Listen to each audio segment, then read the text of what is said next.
विठुराया, सासूबाईंनी शेंदूर खाऊ घातला म्हणून माझी वाचा गेली. पण बाबाजींनी असा गवगवा केलाय की जिंगरोबाच्या शापामुळे माझी वाचा गेली. जिंगरोबाचा कोप झाला तिच्यावर. जिंगरोबाने वाचाच काढून घेतली तिची. तू सगळ्यांसमोर माझी वाचा परत आणलीस ना. बाबाजींनी बघितलं आणि सासूबाईंनी पण बघितलं, पण ते मान्यच करत नाहीयेत रे. विठुरा, तूच करतोयस ना हे सगळं, इतर कोणाला नाही. निदान नाऊंना जरी हे सांगता आलं असतं ना तर खरंच खूप बरं झालं असतं. पण सासूबाईंबद्दल आऊंना असं उघड उघडपणे कसं सांगणार. सखू, अगं बस बस. नाही, असू द्या. मी काही म्हंटल नाही, पण मला सगळं माहिती आहे सखू. काय माहितीये? हेच की तुला या घरात कितीही त्रास होत असला ना सखू,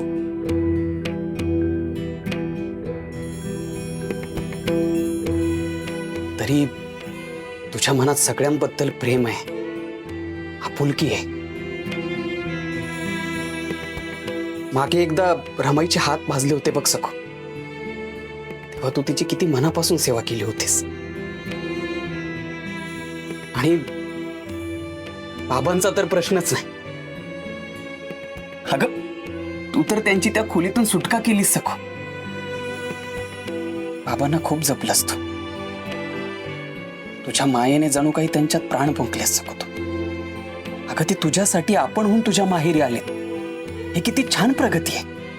आणि हे केवळ तुझ्यामुळे सखू, केवळ तुझ्यामुळे. अगं सगळ्यांसाठी किती करतेस तू. एवढ्या लहान वयात इतकी समज.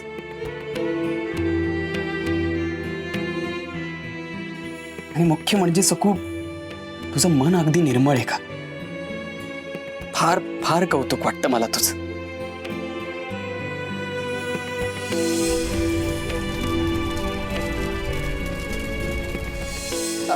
हात भासतील की नाही याची पर्वा न करता तू माझी बैलगाडी आगीतून बाहेर काढलीस सखू. खरंच सखू, तुझ्यासाठी आपणहून काहीतरी करावं असं खूप तीव्रतेने वाटतं ग मला. सांग ना तुला काय हवंय, सांग.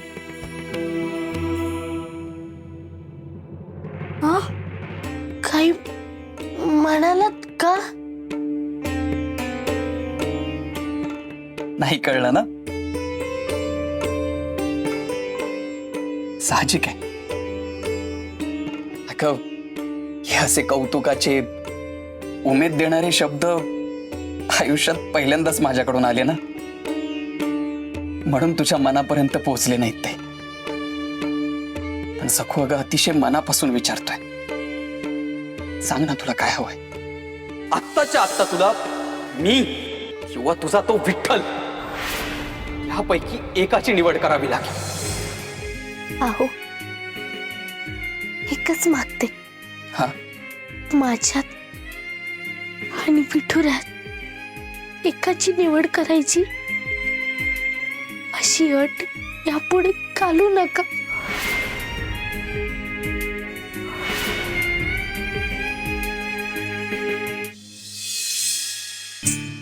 अहो, अगदी जन्मापासून विठुरायाचं नाव माझ्या मनावर कोरलं गेलंय.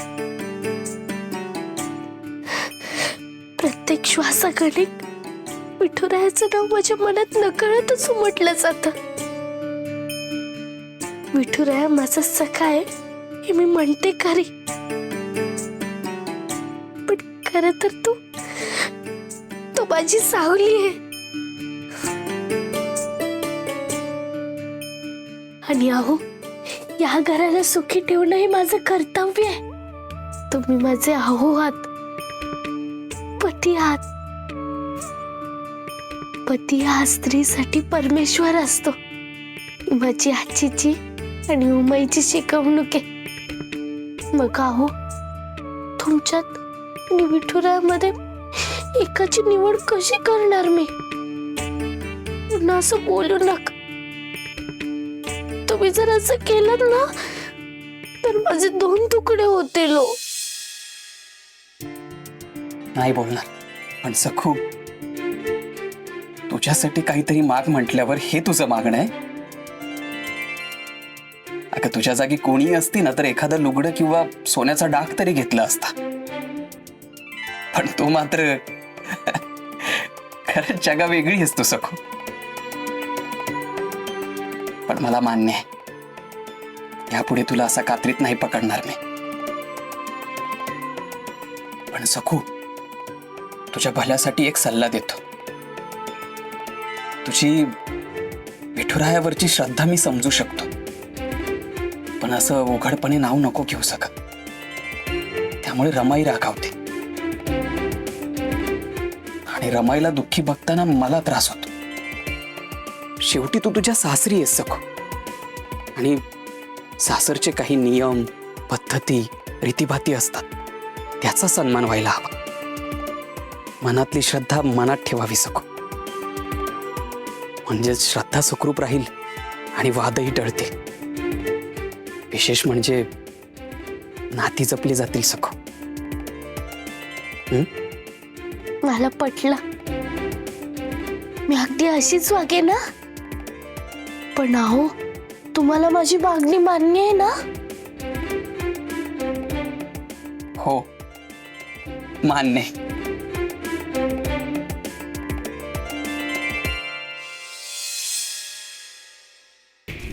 बाबा बाबा हाड, हाड. अरे निर्लज्जा, कशाला आलास परत माझ्याकडं? हा, माझ्या समोर यायची लायकी नाही तुझी. भीक मागायला आलास.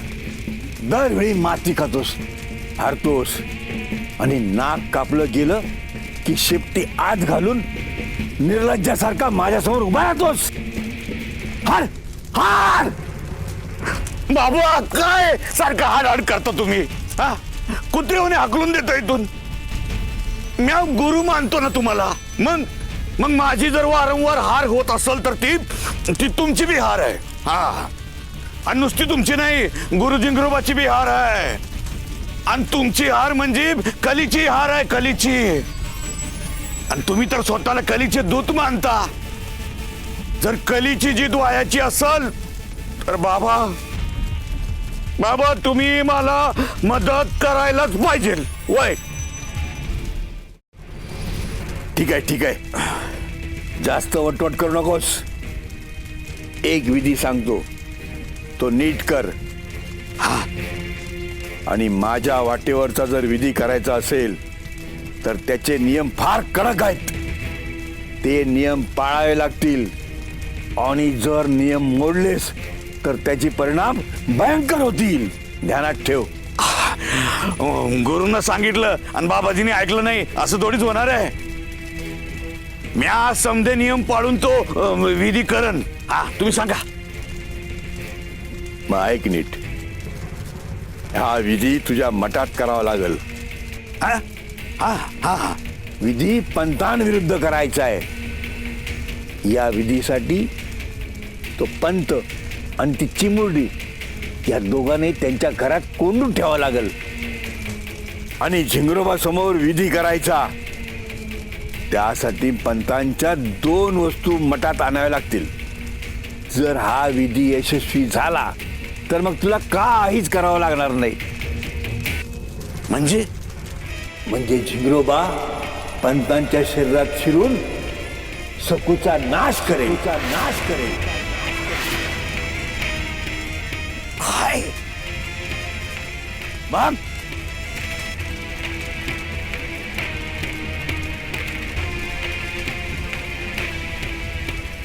बाबा बाबा बाबा बाबा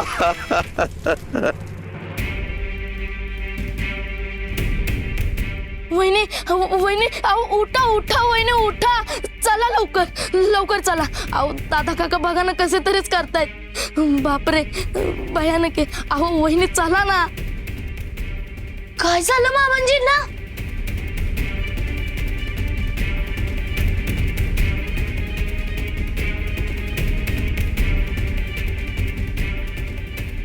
मामांजी,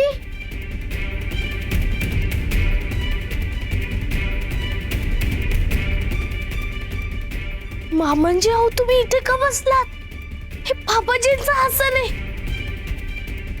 हो सासूबाई ओरडतील हो तुम्हाला. उठा ना मामांजी. हो उठा. उठा ना मामांजी, उठा.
स्वप्न स्वप्न होतं का ते? की भास? पण मला असं का दिसत असेल?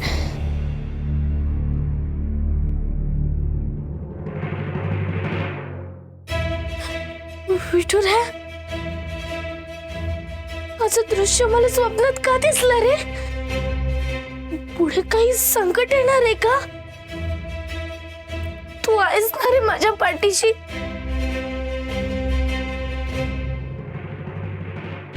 देवा, सखूला जो प्रश्न पडलाय तोच प्रश्न अगदी माझ्याही मनात आलाय. कशासाठी तिला ही येणाऱ्या संकटाची चाहूल देताय? नाही, जर वाटेत काटे येणार आहेत हे तुम्हाला ठाऊक आहे तर मग ते काटेच बाजूला सारा ना. तिला काय दाखवता की तुझ्या वाटेत काटे येणार आहेत म्हणून? ती दचकली हो बिचारी. नाही, मला ना हे अजिबात पटलेलं नाहीये. देवी, तुम्हाला तर ठाऊक आहे, वाट काटेरीच असणार आहे. अगदी आपल्या कुठल्याही अवतारात देखील त्या वाटा तशाच होत्या. श्रीराम असो किंवा परशुराम, त्यांच्या वाटा सुद्धा काट्यांनी भरलेल्याच होत्या. हे अटळ आहे, अपरिहार्य आहे. उलट आपण सखूला सावध करतोय जेणेकरून सावधपणे ती पावलं उचले. पण म्हणजे खरंच पंतांच्या अंगात झिंगरोबा संचार करणार आहे? नागोजीला त्या अघोरी बाबाने सांगितलेला विधी खरंच यशस्वी होणार आहे? हो, नागोजी हे सगळं केव्हा थांबवणार आहे? देवी, तुम्ही तर जाणता, हा संघर्ष सखू आणि नागोजी मधला नाहीच आहे. हा श्रद्धा आणि तंत्रमंत्र यातला लढा आहे. मी आणि कली आमच्या दोघातला संघर्ष आहे. ही कसोटी फक्त सखूचीच नाही तर माझी पण आहे. हा प्रदीर्घ चालणारा लढा आहे आणि मला पुढचे परिणाम सुद्धा बघायचे.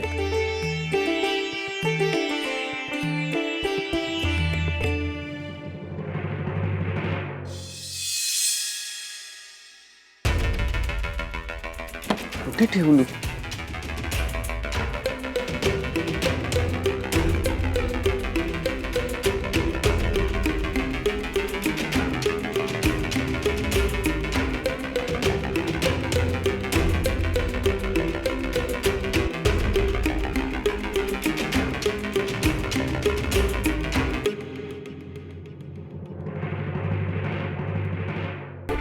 दिगू, अरे दिगू, दिगू, अरे काय शोधतोय आज? काय काय हरवलं काय तुझं? हा, गहाणपत्र हरवलं की काय? अरे गहाणपत्र फार जपून ठेवावे लागतं ना बाबा. की नाणी हरवली आहेत की एखादा दागिना. नाही म्हणजे मला सांग ना, मी तुला शोधायला मदत करतो. नाही रे, नाही नाही. अरे सदैव डोळ्यासमोर असणारी वस्तूच दिसत नाहीये. दौत आणि बोरू मी कुठे ठेवलं कळतच नाहीये मला. होय का? दौत शोधून मला काय मिळणार आहे? दौत आणि बोरू शोधतोयस का? मग तूच शोध, इथेच असतील कुठेतरी. नाहीतर तुझ्या त्या सन्माननीय सौभाग्यवतीला विचार, तीच घेत असते ना विठुराया विठुराया लिहायला.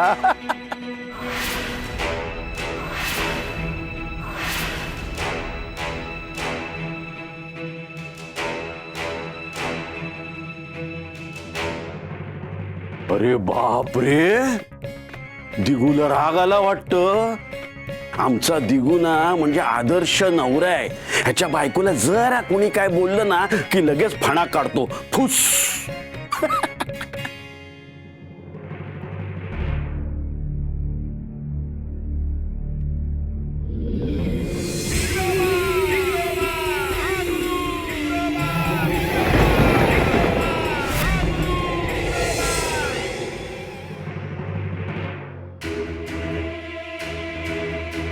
अगं बाई, अगं त्या विळीच्या पात्याकडे काय एकटक बघत बसले सकू? हा, आता ती भाजी सांगणार आहे का तुला की मला घे आणि काप? आणि काय ग, तुझी वाचा आली आहे ना आता? मग अशी दगडासारखी थेजून का ग बसलीस? काय ग कामचोर, दगडासारखी बसली असशील ना तर उचलून बाहेर फेकून देईन तुला. घरच्या सुनेनं असं बसून राहायचं नाही. मी सुद्धा सून म्हणून राब राब राबले या घरासाठी. जाऊबाई पण काम करत असतात ना, असतात की नाही? मग हात चालवायचे, तोंड नाही हा चालवायचं. सखू सखू सखू आला सूर्योदय झाल्याबरोबर याचं सुरू होतं, सकू सकू सकू. तुला काही करमत नाही का रे बायकोशिवाय? पेढीवर होतास ना, मग काम सोडून इथे कशाला आलास? तू एक काम कर, स्वतःला ना बायकोच्या पदराला बांधूनच घे, तेच बरं होईल. अगं काय गरम आई, आधीच मी हैराण झालोय. अगं पिढीवरची दौत आणि बोरू कुठे सापडत नाहीये तेच विचारायला आलोय मी. सखू तू घेतलीस का?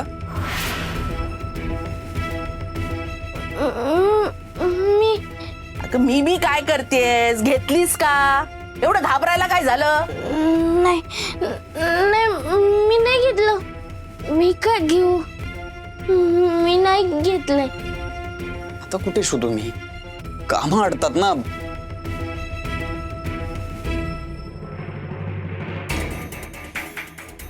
मामांजींच्या अंगात चिंगरोबा आल्याचा भास झाला. त्यांना लगेच जाऊन कळवायला हवं. बाबाजींचा काही कावा असला तर मामांजींना त्रास नको व्हायला. जाऊबाई, आंबील द्या माझ्याकडे. हो देते.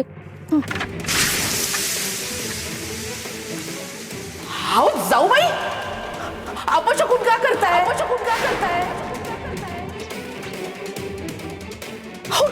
हो, अग्नीवर पाणी का टाकताय? आधीच आपल्या घरात काही कमी घडतंय का? त्यात भर कशाला घालताय? की खरंच काही अशुभ होणार आहे? अशुभ होणार आहे? अशुभ करताय म्हणजे नक्कीच स्वप्नात मामांजी दिसले तेच होणार. मला जायलाच हवं. कुठे महाराणी, कुठे निघालात? ते मी ते पप काय करतेय? स्पष्ट बोल ना. आता यांना काय सांगू? सकू काय विचारते मी? आंबील, मामांजींना आंबील देऊन येते. माझ्याच हातून घेतात ना ते. का आयुष्यभर माझ्या हातूनच खाल्लंय. आता भूक लागली तर खातील, नाही तर राहतील उपाशी. तू उगाच मोठेपणा मिरवू नकोस. आणि त्यांना पण माझ्या हातून खायची सवय करायला हवी. शिवाय त्यांचे हात काय केळी खायला गेले नाहीयेत. भूक लागली तर खातील. तुझ्या माहेरी पायी चालत जातात ना, मग आंबीलही खातील. वा रे वा, उगाच तू नाचकाम करू नकोस हा. आणि खबरदार, माझ्या परवानगीशिवाय मामंजीच्या पुढे पुढे करायला जायचं नाही हा. आमच्या खोलीत पाऊल सुद्धा टाकायचं नाही.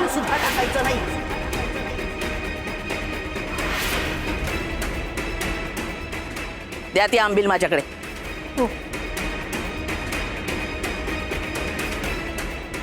बघू नकोस, कंठ फुटलाय ना आता, मग तोंडानी हो म्हण.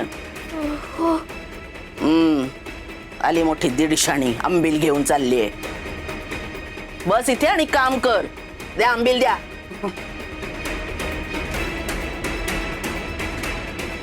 बस काम कर.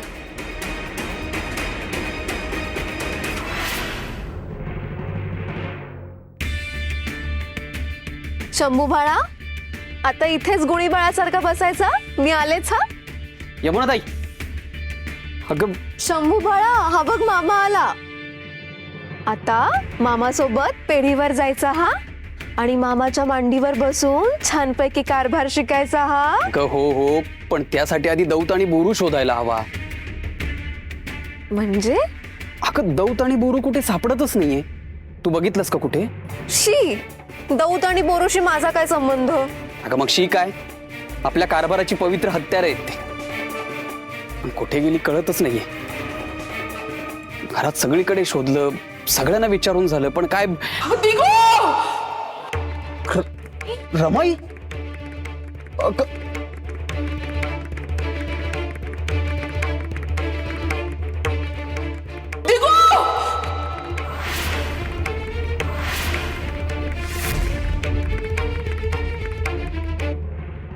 रमाई काय झालं? मला हाक का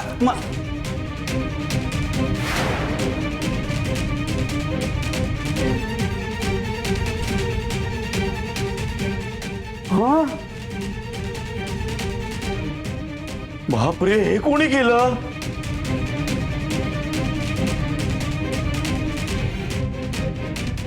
आमच्या खोलीत पाऊल सुद्धा टाकायचं नाही.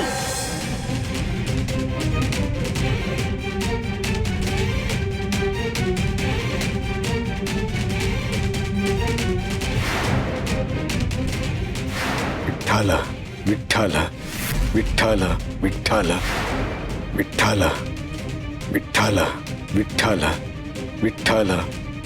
बाई बाई बाई, काय म्हणायचं याला? अगं दादा तुकोबांचा अभंग म्हणायचा नाही का? पाहावा विठ्ठल, बोलावा विठ्ठल. तोच अभंग इथे लिहिल्याचा जणू थाट मांडलाय.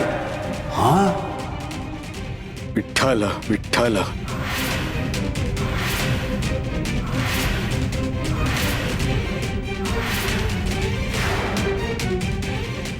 रमाई, अगं हे सगळं तुझ्यासाठीच केलं असं वाटतंय. अगं हे काय अक्रीत आहे रमाई. महाभयानक आहे. विठ्ठल विठ्ठल विठ्ठल. आणि तुझ्या नवऱ्याला आवर घाल. ह्याला इथं घेऊन ये मठामध्ये.